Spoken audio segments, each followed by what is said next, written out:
पर पहुंच गई है।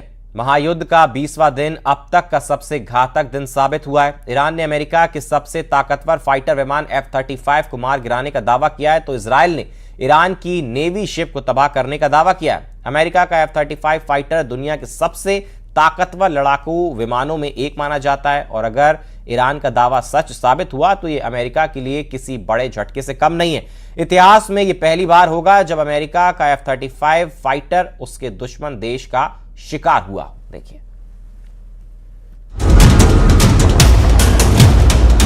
हवा में गोते खाता ये लड़ाकू विमान अमेरिका का F-35 है, जिसे ईरान की मिसाइलों ने हवा में घेर लिया। वो एक मिसाइल से बचता तो दूसरी से सामना हो जाता।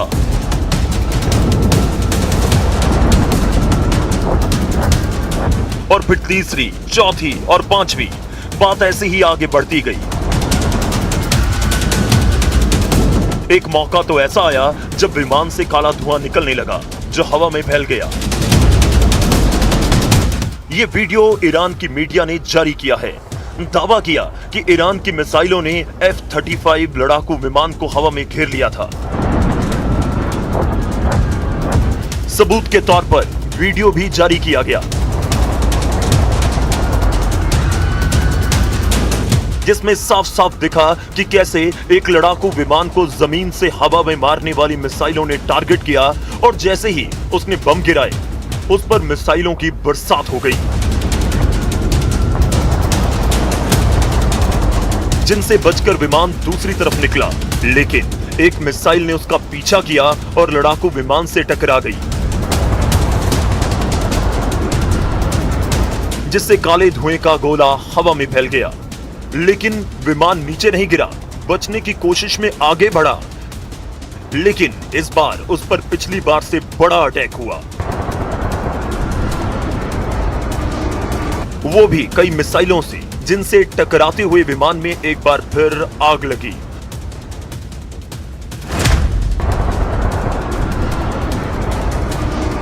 और वो काले धुएं के साथ नीचे की ओर गिरा।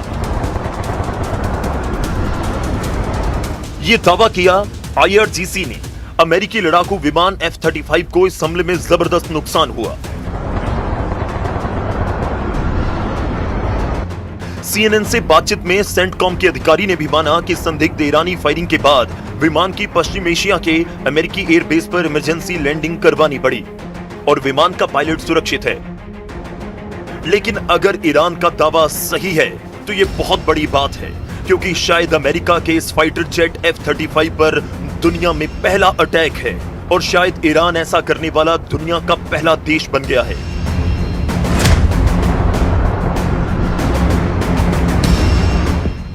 क्योंकि आज तक अमेरिका के F-35 पर किसी भी देश ने अटैक नहीं किया था। यह फाइटर जेट इतना तगड़ा और दुश्मनों के रडार को चकमा देने वाला है कि यह कभी भी हिट नहीं हो पाता, मगर ईरान ने अपनी एयर डिफेंस सिस्टम से यह कर दिखाया। इससे पहले भी अमेरिका ने ईरान पर अटैक किया था, तो इस फाइटर जेट का यूज किया गया था।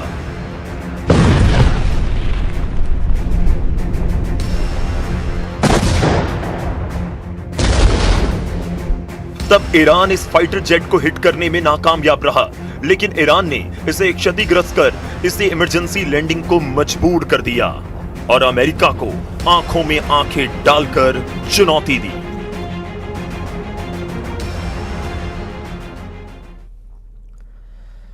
और ईरान के लगातार हमलों के बीच सऊदी अरब ने सैन्य कार्रवाई के संकेत दे दिए हैं। अगर सऊदी इस जंग में खुलकर उतरता है तो पाकिस्तान के लिए मुश्किलें बढ़ना तय हैं, क्योंकि दोनों देशों के बीच का रक्षा समझौता उसे इस संघर्ष में खींच सकता है। एक तरफ खाड़ी का संकट, दूसरी तरफ अपने पड़ोसी अफगानिस्तान से जारी तनाव। ऐसे में पाकिस्तान के सामने बड़ी रणनीतिक चुनौती अब खड़ी हो गई है। देखिए,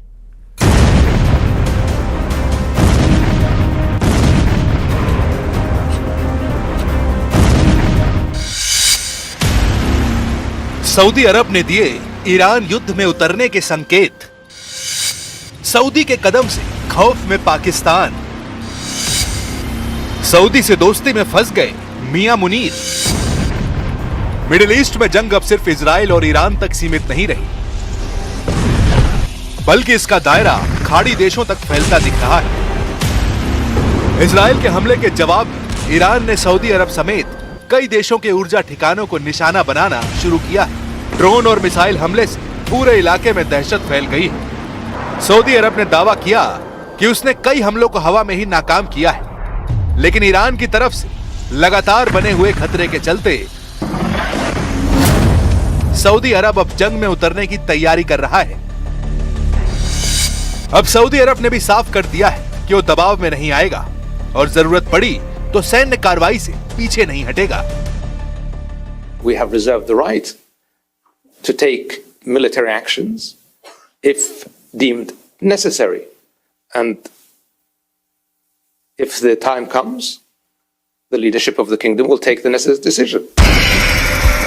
सऊदी अरब विदेश मंत्रालय के इस बयान के बाद साफ, अगर सऊदी के तेल ठिकानों पर बड़ा हमला हुआ तो रियाद खुलकर जंग में उतर सकता है।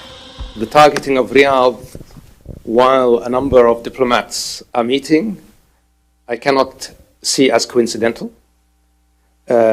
And I think that's the clearest signal of how Iran feels about diplomacy.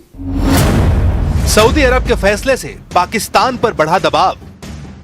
जंग को लेकर सऊदी अरब के संकेत पाकिस्तान के ब्लड प्रेशर को बढ़ा रहा है, जो इस वक्त सबसे बड़ी रणनीतिक दुविधा में फंसा हुआ है।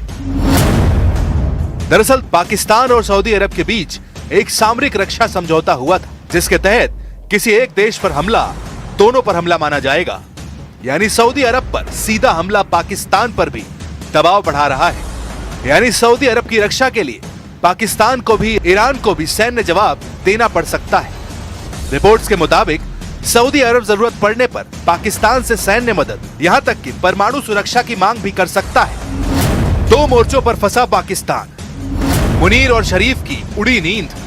पाकिस्तान की मुश्किलें सिर्फ समझौते तक सीमित नहीं है। एक तरफ वो सऊदी अरब का करीबी सहयोगी है, तो दूसरी तरफ ईरान के साथ उसके रिश्ते भी संवेदनशील हैं। इसके अलावा अफगानिस्तान के साथ सीमा पर तनाव पहले से बना हुआ है। अगर पाकिस्तान इस जंग में कूदता है तो उसे एक साथ कई मोर्चों पर लड़ना पड़ सकता है, जो उसकी आर्थिक और सैन्य स्थिति पर भारी पड़ सकता है। इस पूरे समीकरण में सबसे बड़ा डर परमाणु अटैक का भी है। पाकिस्तान एक परमाणु शक्ति है और सऊदी के साथ उसके गहरे रिश्तों को देखते हुए आशंका जताई जा रही है कि ये संघर्ष और खतरनाक मोड़ ले सकता है। विशेषज्ञ मानते हैं कि अगर पाकिस्तान सीधे तौर पर जंग में शामिल होता है तो यह सिर्फ क्षेत्रीय नहीं बल्कि वैश्विक संकट बन सकता है।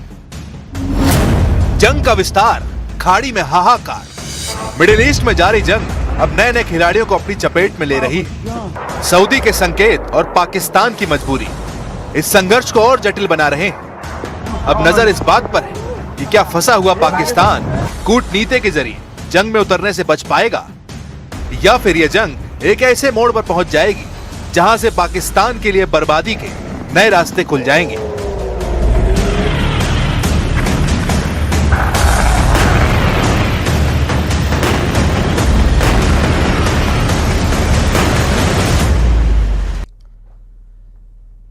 मिडिल ईस्ट में जारी जंग के बीच इजरायल के प्रधानमंत्री बेंजामिन नेतन्याहू को लेकर एक बड़ी अफवाह तेजी से फैल रही थी।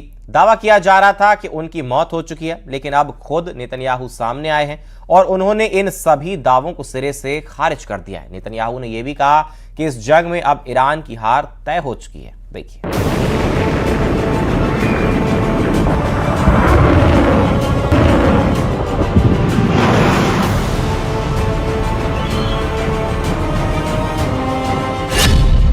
झूठे साबित हुए सारे दावे।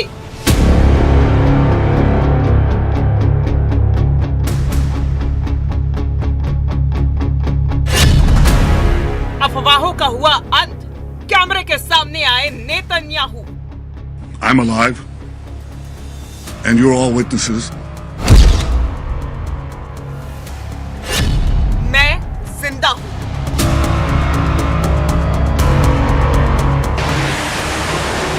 मिडिल ईस्ट इस वक्त भीषण टकराव के दौर से गुजर रहा है। इजराइल और ईरान के बीच तनाव चरम पर है। मिसाइल हमले, ड्रोन स्ट्राइक और सैन्य कार्रवाई लगातार जारी है। जंग के इसी माहौल में सोशल मीडिया पर एक सनसनीखेज अफवाह फैलाई गई कि इजराइल के प्रधानमंत्री बेंजामिन नेतन्याहू मारे गए हैं। कुछ पोस्ट में तो ये तक दावा किया गया कि ईरान ने उन्हें निशाना बनाया है, लेकिन इन दावों के बीच अचानक नेतन्याहू का एक वीडियो सामने आता है और सारी अफवाहों पर ब्रेक लग जाता है।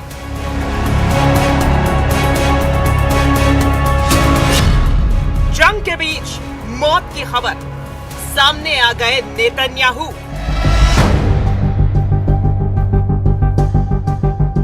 अमेरिकी राजदूत माइक हकाबी के साथ एक इमारत में चलते हुए नेतन्याहू कैमरे के सामने आते हैं और सीधे सीधे उन अफवाहों को चुनौती देते हैं जो उनकी मौत की बात कर रही थी।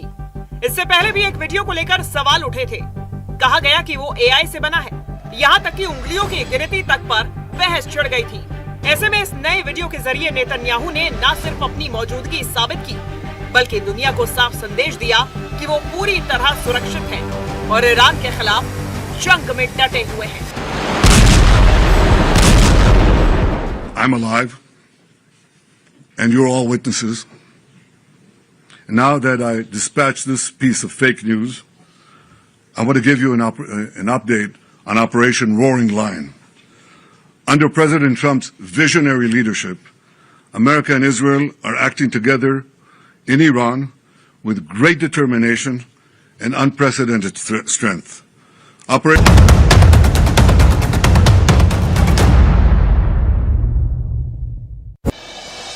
खंडवा में नवचंडी मेले में लगी भीषण आग, चपेट में आई 3 दुकानें, खिलौने की दुकान भी आग की चपेट में। भोपाल में रजाई और गद्दे की दुकान में लगी आग, 20 फीट ऊंची उठी आग के लपटने, फायर ब्रिगेड ने आग पर काबू पाया। बैतूल में एक बाइक पर बैठे बैठे एक शख्स को आया हार्ट अटैक, एक मूक बधिर शख्स ने सीपीआर देकर बचाई जान। मंदसौर में बदमाश का उत्पात, एम्बुलेंस पर फेंके पत्थर, तोड़े कांच, सीसीटीवी कैमरे में रिकॉर्ड हुई तस्वीर। शाहजहांपुर में 2 पक्षों में खूनी संघर्ष, रास्ते में पत्थर डालने को लेकर हुआ था विवाद। मुरैना में पत्नी ने की पति के साथ मारपीट, भाई के साथ मिलकर पीटा, संदिग्ध परिस्थितियों में हुई मौत। अनूपपुर में पानी की समस्या को लेकर प्रदर्शन, बिजूरी में कांग्रेस कार्यकर्ताओं ने पानी की सप्लाई चालू करवाए जाने की रखी मांग। मुरैना में करंट लगने से बिजली कर्मचारी की मौत, लाइन सुधारने के दौरान लगा करंट, हुई मौत।